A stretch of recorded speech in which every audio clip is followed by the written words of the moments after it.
I was talking to a friend, and my girlfriend decided it was a good idea to felt his pecs in front of me and his girlfriend.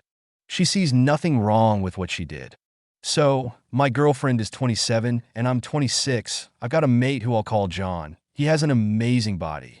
He's a gym junkie and loves his workout. Really nice bloke that I've been mates with for a couple years. Yesterday we met up with John and his girlfriend, Kayla, 27. She runs and owns a very successful cafe. John was there on his day off helping out. My girlfriend and I decided to go see John and Kayla to catch up.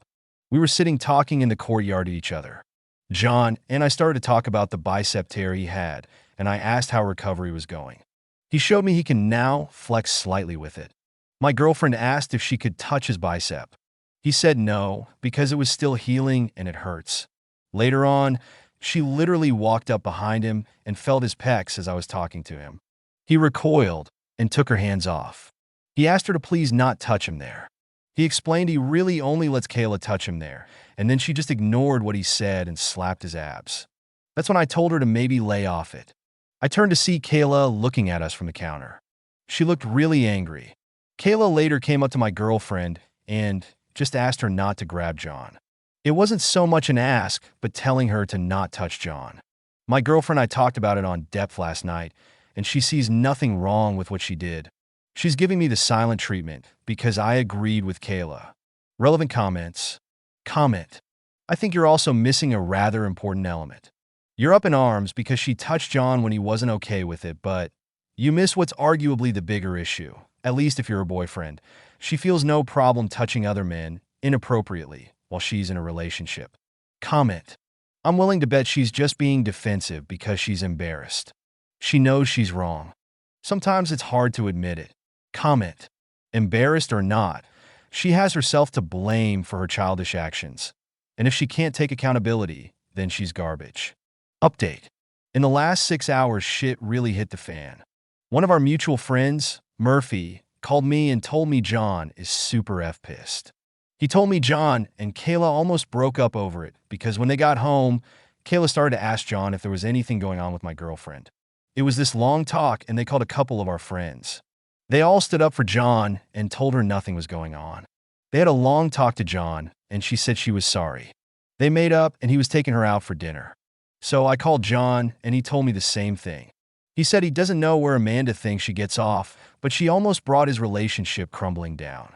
He had a massive go at me and told me to pull Amanda's neck in. He said Kayla was ready to punch her yesterday, but kept her cool. He mentioned our friends aren't really happy with Amanda either, but thankfully they stuck up for him to Kayla when it came to her accusing him of cheating. He said thankfully Kayla realized how silly she was being with that, but said he can't be around Amanda because Kayla won't stand for it.